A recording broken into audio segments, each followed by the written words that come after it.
Welcome back to the Cheap Heat SummerSlam Spectacular. I'm Peter Rosenberg, David Shoemaker, and joined by one of my closest buds, the world's strongest man, Mark Henry. Undeniable. Yeah. For all of the listeners who thought that Rosenberg was just full of it and just name checking you as if he knew you and he doesn't really. Now it's he all right. He actually know me. Yeah.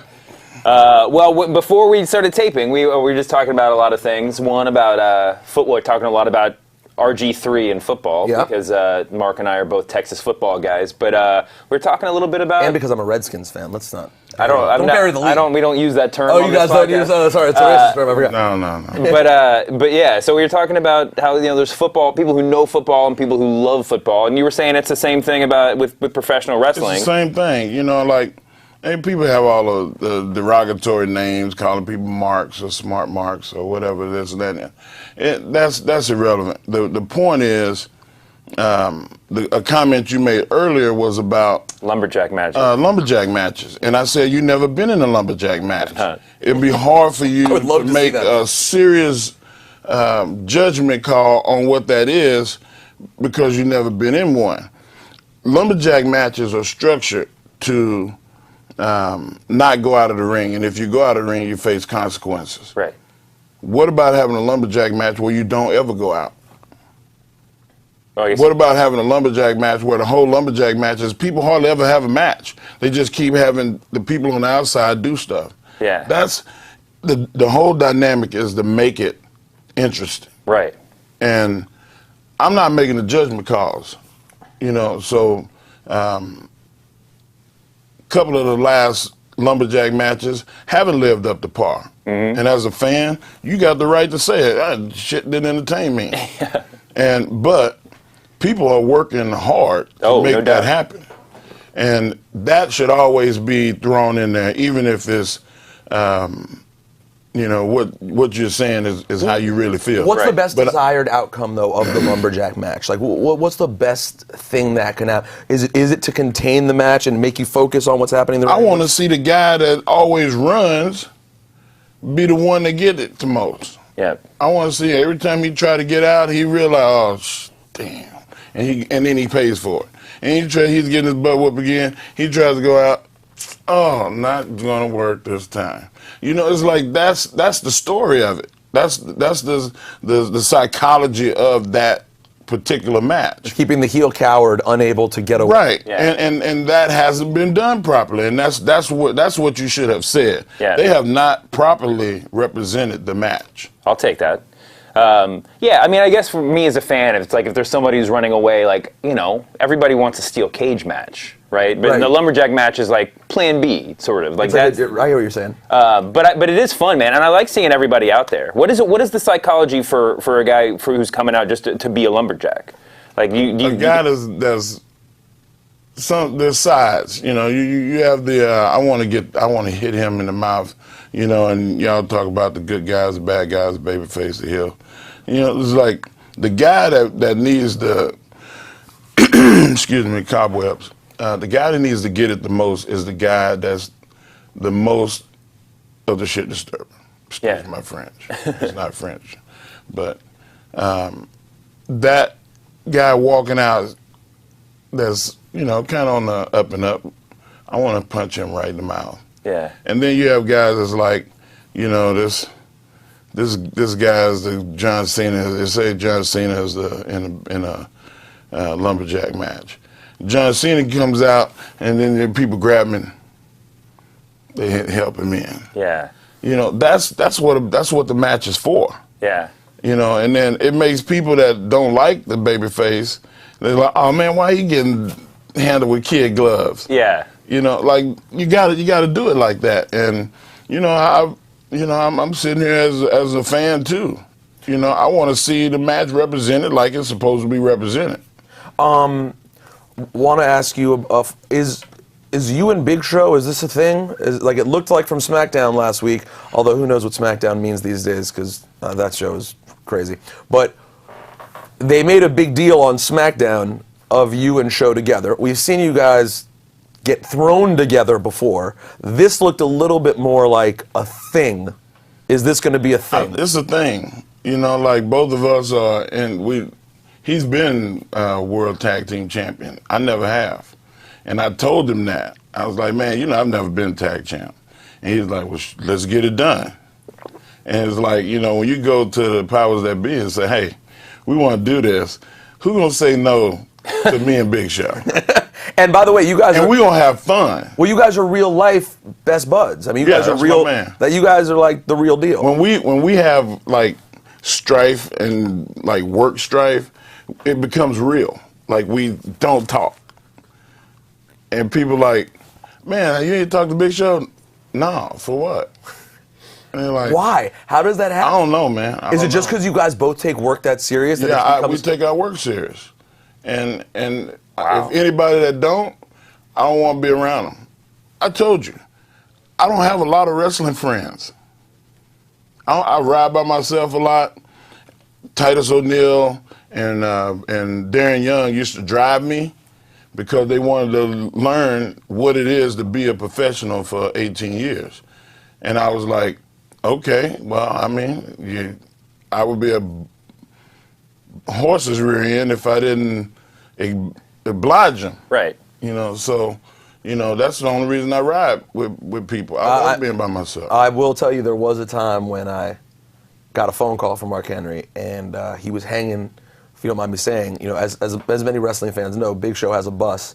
He was sitting with Big Show, and I did hear Big Show singing what was almost a serenade to a package of Oreos in the background. That is the truth. He was, and Mark was like, "I'm trying to die. This guy's dancing with Oreos in front of me." Yeah, this bastard. I'm 45 pounds lighter, and this dude has got a pack of double stuffed Oreos. They have the little flip. Oh yeah. Pull opening, and he's going. You want some, and I'm like, get out of here, man. Come on, I'm talking. Leave me alone. They also feud over real life feud between Show and Mark Henry over who has the better big and tall places to buy clothes. Yeah, and that's me. Everywhere in the country, probably. Every city in America. It's gonna be on my website. My website's gonna launch here in a little while, and I might have to have like a big deal, big party or something. Invite y'all. We would love to come. That to would be Henry great. Website launch, But that's a great and everything. I bet. Don't tell my wife. Yeah, right. Your wife is so cool. My wife don't give. Your wife doesn't give a damn what happens. She's cool as hell, man. But hold on, you looking out for other big dudes though is a great gimmick for you. Yeah. Like telling, because you've been, dressing well and spending money. Today's outfit aside. Whoa. Wait.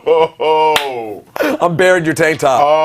I have no problem with But that. you've been going to big and tall shops in all over the country. You want to go? You want to heel out glasses style? All right. I'm going to leave my sunglasses in the bag for the moment. Now, by the way, I'm sure people make Rick Ross jokes about you. And then with the glasses on, you're Rosé. Man, it is horrible, man. I'm like, man, Rick Ross is like 5'9", 5'10". I know. Yeah. Come on, man, y'all short with me. Hey, so we're not going to get into the details of everything that happened, but Del Rio is gone. Tell us a little bit about working with Del Rio. Man, that dude is awesome. Good or bad, he is one of the favorites of the locker room, as well as unbelievable, undeniable talent. Business is business. You can't, do what he did, even though it might have been justified. But that's just my opinion. I don't speak for the company when I say what I say.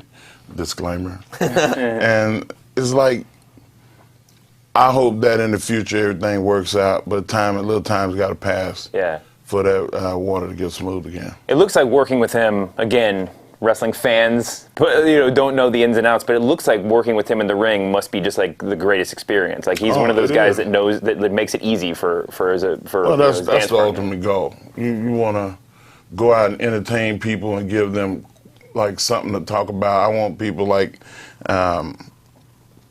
Kumo D always said, you leave your guy running around holding his head like, oh man, you heard what he said? It's like that's the effect that I want to give people when they watch me work. Yeah. I want people to go back. I want you to go back and tell your guys, did you see that Mark Henry shit last night? Yeah. Like that's what I want to do. And I think that everybody has that in mind, But Alberto, it is like easy. It's like not a thought process. He was like Owen. He was like Shawn Michaels. It was just effortless, to work with people like them. You mentioned Shawn. You and I, when we did our podcast, you talked a lot about Shawn. You guys had rough goings when you first started, and then of course Shawn changed and became a real good dude. Did you ever get the chance to work with him enough? Did you get to have? I mean, it would have been. You never got to have like a full on. Did you ever have to have a full on moment with Shawn? We've had matches, and good ones, but no serious angles, no story. There's a rumor, as you say, Angle. Someone tweeted me this morning and said that rumblings are out there that Kurt Angle would love to come back at some point. I think all of us would love to see, before he's done, him end it where he should, in the WWE. Is it something you could see happening? Is it something you think should happen? How would you feel about Kurt Angle coming back to the WWE? As an opinion, I think that it would be great for him. I think that there's a lot more structure and a lot more discipline. That it would be good for him not only in the ring but outside the ring too. You think the structure would benefit him personally? Yeah. Did you guys have any sort of Olympian bond? Was that? Oh my God, yeah. I love Kurt. He's the only guy that I've ever known in my life to get away from me while I was trying to continue to hold him. What do you mean? Oh, like he had the strength to get away. Well, it's not just strength. He's freaky strong for his size, but his technique is damn near perfect. And we used to call him hips because he just has so much power in his lower body. And everybody wanted to say, "Hey man, Mark, you're the strongest guy in the world." This is before wrestling. This is when we were separated by a partition door in weightlifting and wrestling in the same facility in Colorado Springs at the Olympic Training Center. They was like, "Man, I want to see if you can hold Kurt." And I was like, "Nobody can hold him." And I was like, "Man, I hold anybody." And he was like, "Well, shoot, let's do it." So we did it one day. I wish we'd have videoed it, but we didn't have this the world back wishes then. that too. Yeah. And this is all before This you is got either before of you were wrestling. Yeah. Wrestling was not even a thought for either one of us. And we got on the floor, and I grabbed him, and he was like, "Okay, you got me?" And I was like, "Yeah, I got you." And he was like, and he was standing in front of me like this. I was like, "Damn, is that a magic trick like David Copperfield? Where is David Copperfield?" I could not believe it. It was like that dude without a broken neck would have been the most dangerous man on earth if he'd have done anything. And he was great in our sport. He'd have been great in MMA. He'd have been great in shoot fighting. He'd have been great and a great coach. Like, he just destined for it. And why not have a guy like that? Do you ever think about that? I know people ask Kurt all the time, maybe if it had been 5 years later, he might have gone the MMA route or whatever. Do you ever think about that? About shoot fighting, doing that kind of stuff? Me? Yeah. Not as long as I got guns. No This is need. the official Texan Man, answer right there. people have to sweat and stuff, man. I only sweat in the ring, baby. No, well, I always do say this. One of the reasons the main reason I think all of us truly love professional wrestling, if you're a huge fan, is the personality, right? It's the storylines, it's all the extra stuff. Yeah. The athleticism is integral to the whole thing. And the fantasy. But the fantasy, it's all that. You get to live out your wildest dreams vicariously through somebody else. Exactly. And I'm a wrestling fan. I'm not just a wrestler. I'm a fan. Y'all don't have nothing on me. Well, we don't have anything on your son. That's Well, for my sure. son, that's I played a little second of the audio one day on the podcast of him saying when you guys were on the phone that day. I still have it on my phone. That kid is. I'm not He's just saying. talking about the Evolution theme song. That was the funniest thing. I say, Jacob, do a front row. And he has taught himself how to do stuff. I don't teach him nothing. I just say, listen, don't mess with other people's kids. Yeah, because Whatever he you made me do. tap. Yes. I mean, the kid is. Do you have? Freaking strong. Do you think? How old is he? He's 8. Oh, wow. Have you already in your mind, do you and your wife basically know he's going to pursue professional wrestling? No, he wants to, but I told him, and both of them, they both got to finish college and have a life. When you come into our business, then you become the business, and there's nothing else. So if he said at 18, I want to go down to Florida right now. No, you going to college. When you graduate from Stanford or Harvard, you go to have a life, you go to the military, you do something, anything. To say that I traveled the world, I did some stuff on my own. I subscribe to that theory. Give your kid a credit card with a $2,000 or $3,000 limit. Give them about $500 or $600 cash and a backpack full of stuff, and say, "Get out of my house. Figure this out." You need to go figure out what you like, because I'm not going to be the one that to be resented later on because you had to go to work right away. Yeah. I want them to have an opportunity. I'm telling you right now, Jacob right now is an adorable little kid. In 8 years, he's going to be an awesome young man who may be fighting you from jump to get into that ring. I mean, he loves that. I can see it, but I'm just like, I'm going to try to stay in shape enough to be able to defend him off. If I can just get one shot in. What is he size-wise? Is he in a high well percentile? above the norm. Okay, well above. And, I mean, like, he's 8 years old and is growing hair under his arm. I'm like, he's a beast already. This kid's going to become a beast. This is not normal. Yeah. But I was the same way, so. Yeah, you're not the only big member of your family, right? No, I remember not at all. There's like a New York Times piece about you talking about was it your cousin? My grandmother's, my great cousin, Chud Adams, and DeWitt, both of them were like 6'6". Well, Chud was shorter. Chud was like 6'5", 6'4", 6'5", but he weighed like me. He was like 420, 430, and used to haul pulpwood, Well, what do you do? That was the most Texas thing I've ever heard you say. What did you just say? In the South, in Southeast Texas, the area that I grew up in is called a big thicket. And it's all chopping down trees and pulling the raw pulp limbs and trees out of the woods. And he could put clamps on them and pull a whole tree. And this is legend. This is like Johnny Appleseed type thing. I wasn't there. I didn't see it. But everybody used to talk about the stories, and they was like, "You're going to be just like Chud." And, my grandmother used to cry sometimes just because I reminded her of him. And it's a trip to come from it. I got famous football relatives, and my brother was a great football player, true All-American, true freshman. Had a serious injury. Where did he play? He was at A&M. Wow. He was on the wrecking crew defense in 88 through 91. Oh, they're not messing around. And like all of those guys, everybody on that starting defense played in the NFL. And he would have too, because he was like kind of like Sapp. You couldn't block him. He was quicker than the average defensive lineman.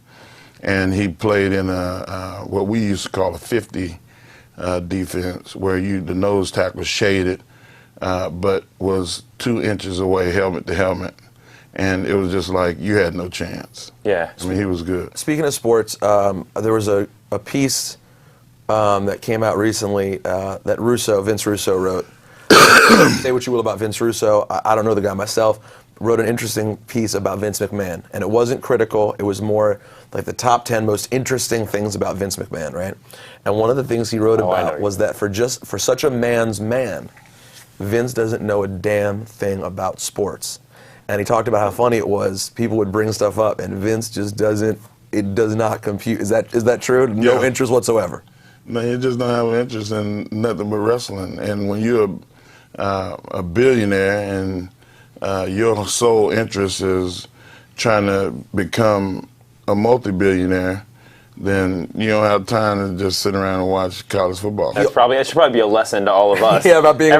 No, listen. Well, there's other things I read in that thing that that I know will limit me from being as rich as Vince McMahon in life. Yeah. He also said that in Stamford, no matter what time he would, no matter how early he would try to get in. He'd go straight to the gym. And but he also said that no matter how early he'd get to work or how late he'd leave, Vince's car was there. That this is a guy who just, all he lives is the business. Yeah, I met 3 people that are like that in wrestling, and Vince was number 1, and Jimmy Cornette is number 2, and John Cena. They have no lives. It's all wrestling. Wow. They want to be it. John Cena will run wrestling when he's done with his career. He unbelievable. His mind, dude is just good, man. You can hate him all you want to. People can say he's vanilla, that he's not athletic, and all the stuff they say about him. He is good, damn good. Father, speaking of good and John Cena, you guys had a gem of a match in Brooklyn at that pay-per-view. Thank you. And I was of course, as a friend of yours and a fan of yours, bummed out that was it. I wanted there to be more. Did you, after a match like that, do you guys have a conversation and go, man, that was good. I would love to do this again. How does that play out afterwards? It does, and it did. And but you know, like, unfortunately, I'm not 26. If I was younger and didn't have as many miles on me, you know, like over the last 10 years, a hell of a lot better than that first 8. Even though the first 8, there's people still talk about Sexual Chocolate. People still talk about the Nation. People still talk about me as the world's strongest man or the Olympian. Like, I had like 5 lives in this business, and I'm remembered for all of them. There's a lot of people can't say they remember for nothing. But is Hall of Pain number 1 in your eyes, or no? Hall of Pain is definitely number 1. That was the best, man. And, anybody that says different, you know, they can line up in that big line of people that hate me, that can kiss my ass. I don't know how many people hate you. No, not that. But I think that's when people talk about. I mean, listen, Well, the thing is, when I say hate, I'm sorry I interrupt you. You can interrupt whenever you want. People expect me to, like, forcefully try to be the guy all the time, and that's not the way it works. You know, everything comes in cycles, and we're talking about RG3. Like, you have to, you know, I tell all the young guys all the time, wait your turn. When it's time for you to get on, believe me, there'll be days where you go, I don't want to be the guy. Yeah. I don't want to be the guy this week, because you got 5 matches, you got 6 appearances, you got 2 walks, you got 2 live shots, you got pre-tapes, you got all the charitable things you got to do. Oh, yeah. To be the guy, you are busy. You don't have time to breathe. I like going to the club. I like a strip club every now and then. I know. My bachelor party approves. Sorry. No, we said goodbye to your wife at the hotel. You're killing off. That's why she's the best. We were at the hotel, and she was like, so what are y'all going to do? I was like, oh, this guy's taking me to King of Diamonds. She was like, have fun. I'm going to sleep. Peace out. Good luck. Good luck with all that. No, but also your kids. I mean, it's a lot. Yeah, man, like you just, there's not enough time in a day. I wish that at the first 8 years of my career, I had the mindset that I have now. Because they always say, you know, the youth is wasted on the young. Yeah. So true. I mean, you had to go spend, what, a year? How long were you up with Stu in Calgary? A year, almost a year, like 10 months. And you need, for people who haven't heard my interview with Mark before, you can find it on YouTube somewhere, but basically you weren't ready for the business. I wasn't ready for the business. I was arrogant and already had some money, already had some fame, and I thought that people should have been a little bit more respectful of that. And when I came into wrestling, they was like, man, that don't mean shit to me. Man, I don't give a care that you're the strongest guy in the world. That don't mean nothing. What, you gonna sell out houses? Yeah. I didn't care. And I was offended. And I acted out a lot, you know. What, do you have any specific life lessons that Stu gave you, that he said to you that you've held on to? Yeah, when he had you in the sugar hole. Yeah, never turn your back on nobody. And he said, in life and in the ring, never turn your back on people. He's like, it's easier to control people that don't like you if you always got your eyes on them. He said, as soon as you dismiss them, then they not only they behind you, but they have very, very bad intent. Stu was unbelievably smart. A lot of people just think of him as the zany guy that, you know, kind of went off in the deep end at the end. Very important phone call. It's the President of the United States. Oh my God, there he is. Checking in again. No, Stu was more than crazy holds and cats pooping in the spaghetti. Yeah. He, you know, keep stirring the eggs or something. He was funny. Who was the craziest, if you don't mind me saying, with all love, who was the craziest heart? You were around all of them. I mean, Smith, it's known that Smith is out there. But you know, Owen was silly more than crazy. But it's a difference. You know what I'm saying? Owen used to just pick on everybody. Yeah. He was a constant super ribber and historical. I wish that they would write a book on all the stuff that he did, because not all of it, some of it. And I bet Brett would be the best at narrating a video on Owen. Just sitting here, it would break you into tears. He's so funny. I wonder. He should have been in comedy. He really should have. He was Tom Green and Jackass, all that shit before it ever came out. That was him. Man, he was just as good as all of that. I really, not to go, I don't want to go overly morose here, but I do wonder if Owen's family will ever make amends so we can kind of get the proper respect that we need. And don't get me wrong, I understand. I would never question Martha Hart. It's her family. I get it. So whatever she needs to do, she needs to do. But I would love to see Owen get that Hall of Fame moment, all those things that he deserves. Yeah, he deserved that. As wrestling fans, we'd all, like, everybody wants. And I just loved him in Nation. First of all, his name being Hart. It's funny, with Bret, they never played on the Hart part. He was just Bret Hart. And he was the hitman, the best there is, the best one. With Owen, he was the Black Heart, King of Hearts. They used every way to play on the heart, and it was so well done. Yeah, it was great. Well, listen, Mark, you're a big wrestling fan. What are you, as a fan, excited about for SummerSlam? You know what, man? Like I definitely want to see Brock and Cena, but right next to that, I want to see Ambrose. I want to see Ambrose and Rollins. Like, take it to the next level. And they can. Yeah. Both those guys got a lot of talent, man. Oh, my God. They both really, really talented and smart, too. Yeah. You know, a lot of times you have people that have, like Charles Barkley referred to the young basketball players, they run like deer, they jump like deer, but unfortunately they think like deer. He's like, Dean, for the most part, I think is like the smartest of all the young guys that came up in a while since Daniel Bryan.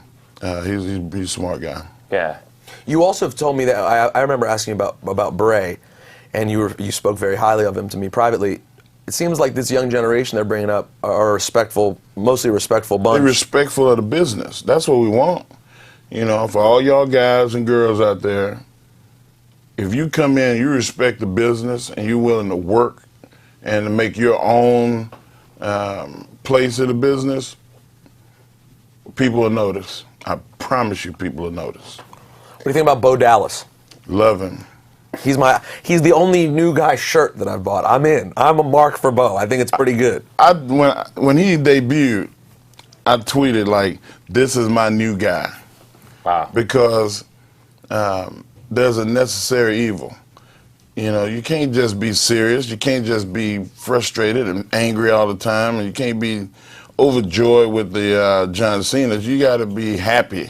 And Bo Dallas, when I see him come down, he makes me laugh. Me too. He makes me happy. Yeah. I want to be able to say, man, okay, I want to see what he's gonna do next. And the whole apologizing thing, when he loses, like, and him explaining like what happened. Yeah. Like a little kid, you know. Yeah. Well, what happened is I was reaching for the thing and then it slipped.